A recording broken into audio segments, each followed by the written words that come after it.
नाम जैस्मिन है। ये करीब 5 साल पहले की बात है, जब मैं और मेरी फैमिली एक रेंट हाउस में रहते थे।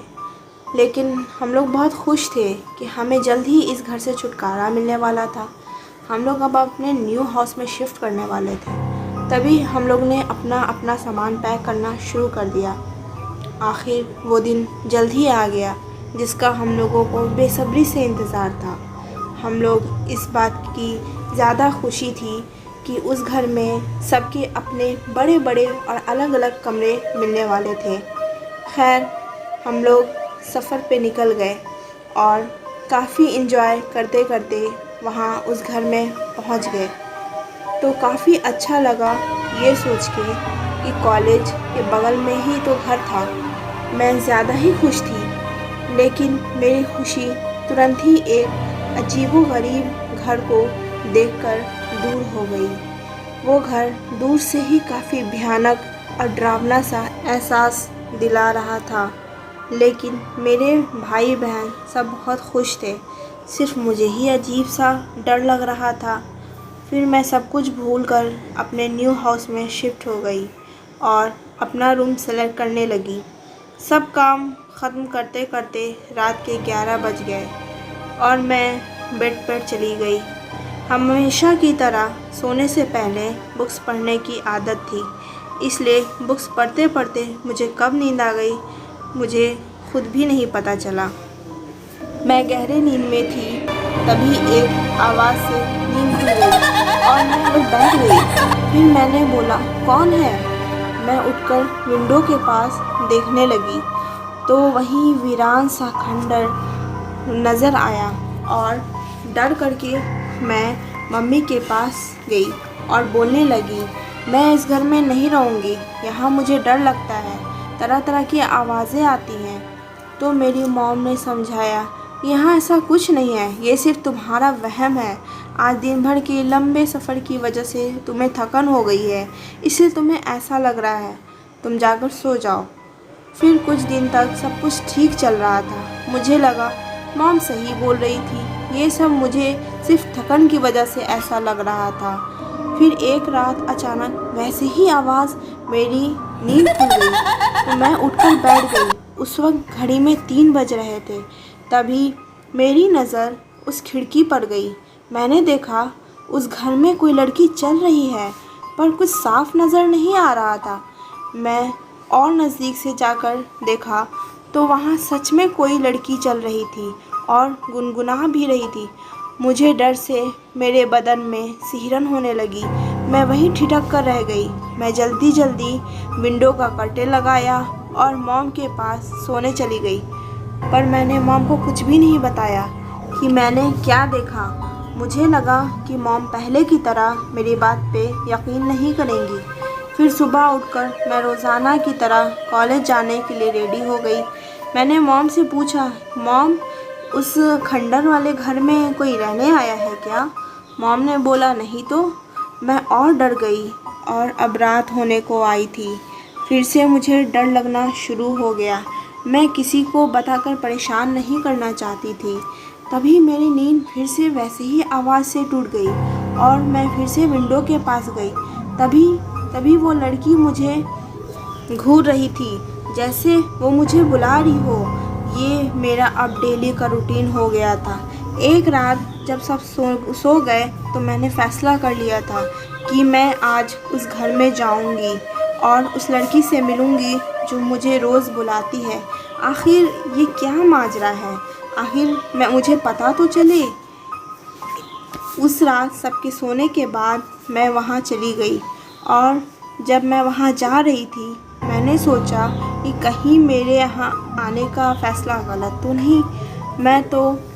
वैसे तो मैं डरपोक नहीं थी, पर उस रात मुझे थोड़ा डर लग रहा था। मैं सीढ़ियों पे चलते हुए ऊपर तक टॉर्च से हर जगह देखा, पर वहाँ मुझे कुछ नज़र नहीं आ रहा था।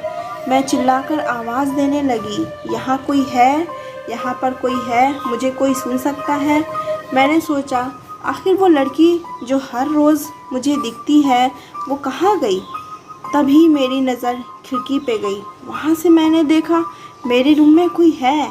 मैं जल्दी से वहाँ से नीचे उतरने लगी तो दरवाज़ा खोलकर बाहर जाना था, लेकिन ये क्या, ये तो अपने आप लॉक हो चुका था। मेरी सारी कोशिश बेकार हो चुकी थी। मैं चिल्लाती रही, लेकिन दरवाज़ा नहीं खुला और अब मैं उस अंधेरे कमरे में बंद हो चुकी थी। मैं रोती रही, लेकिन किसी की आवाज़ अचानक से सुनाई दी।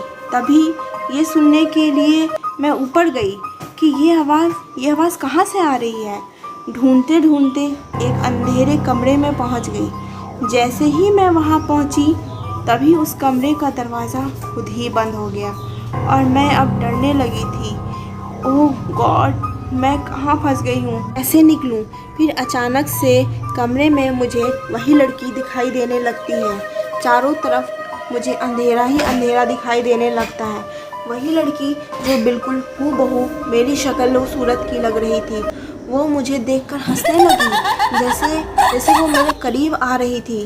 तभी वो नीचे गिर पड़ी, जैसे उसे किसी ने झटका दे दिया हो, और वो चिल्लाते हुए कहने लगी, मैं तुझे नहीं छोड़ूंगी, मैं तुझे खा जाऊंगी। और ये कहते हुए एकदम से हवा में गुम हो गई और दरवाज़ा भी खुद ही खुल गया। दरअसल मेरे गले में जो ताबीज़ थी उसकी वजह से चुड़ैल तो मेरा कुछ नहीं बिगाड़ पाई। तभी मैं दौड़ते हुए सीढ़ी से नीचे उतरी। फिर मेरी नज़र उस खिड़की पे गई जिससे मेरे रूम साफ साफ नज़र आ रहा था। मैंने देखा मेरी जैसी लड़की, बिल्कुल मेरे शक्ल सूरत की लड़की उस रूम में थी। मैं फिर से बाहर जाना चाहती थी कि दरवाज़ा खुलने की कोशिश करने लगी, लेकिन लाख कोशिश के बाद भी वो नहीं खुला। मैं फिर से खिड़की की तरफ दौड़ी तो देखा वो मेरे रूम में किसी से बातें कर रही है।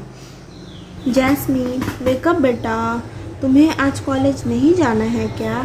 आज तुम्हारे बेस्ट फ्रेंड का बर्थडे भी तो है, क्या तुम्हें उस पार्टी में नहीं जाना है? जैस्मीन, नहीं मॉम, आज मेरी तबीयत ठीक नहीं है। मॉम ने कहा, क्या हुआ, चलो मैं तुम्हें डॉक्टर के पास लेके चलती हूँ। लेकिन वो बार बार मना करती रही और बोलती रही, मैं ठीक हूँ मॉम। अब सब हर रोज़ ऐसा होने लगा। तभी मेरी मॉम को डाउट होने लगा कि ये तो मेरी बेटी नहीं लगती है। मैं सोचने लगी पता नहीं जैस्मीन को क्या हो गया है। वो कुछ नहीं बोलती, ना कुछ खाती है ना कुछ पीती है, बिल्कुल शांत हो गई है। पर एक रात जब उसकी मॉम की नींद खुली तो सोची जैस्मीन को भी देखाऊं कि उसकी तबीयत कैसी है। देखा तो वो अपने रूम में ही नहीं थी। तभी उसकी नज़र उस खंडर वाले घर में गई और देखा तो जैस्मीन वहाँ है। उन्होंने सोचा जैस्मीन वहाँ कैसे चली गई। वो जल्दी दौड़ते हुए नीचे आई तो चुपके से देखा जैस्मीन अपने ही छोटे भाई को मारकर खा रही है। दरअसल वो लड़की नहीं, चुड़ैल थी जो हर रोज़ सबको मारकर खाती थी। वो सबके सोने के बाद अपने शिकार पर निकल जाती थी और सबके उठने से पहले घर आ जाती थी, इसलिए किसी को शक ही नहीं हुआ। लेकिन आज उसने सोचा कि वो कहीं नहीं जाएगी, अपना शिकार खुद अपने घर पर करेगी।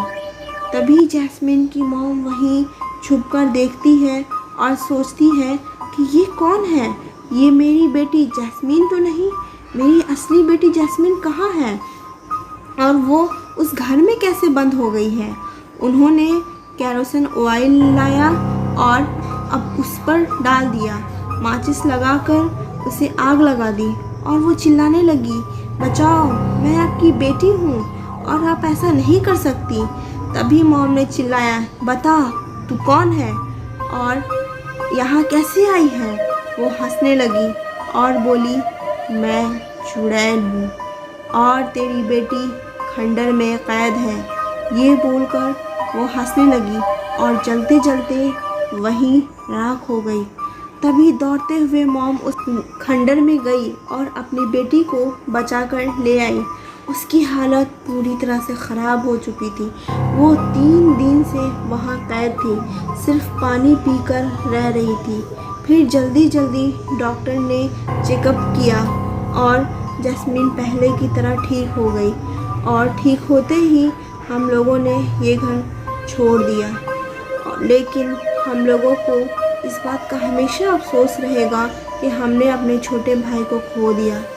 ये वाक़या ने हमारी ज़िंदगी बदल कर रख दी और हम लोगों ने सोचा कि अब हम लोग कभी भी बिना देखे समझे कोई किराए पर घर नहीं लेंगे। Thank you friends. कैसी लगी आपको स्टोरी? प्लीज़ मुझे कमेंट करें, सब्सक्राइब करें और बेल का आइकन ज़रूर प्रेस करें। आगे और भी ऐसी अच्छी इंटरेस्टिंग स्टोरी लेकर आती रहूँगी। तब तक के लिए कीप वॉचिंग।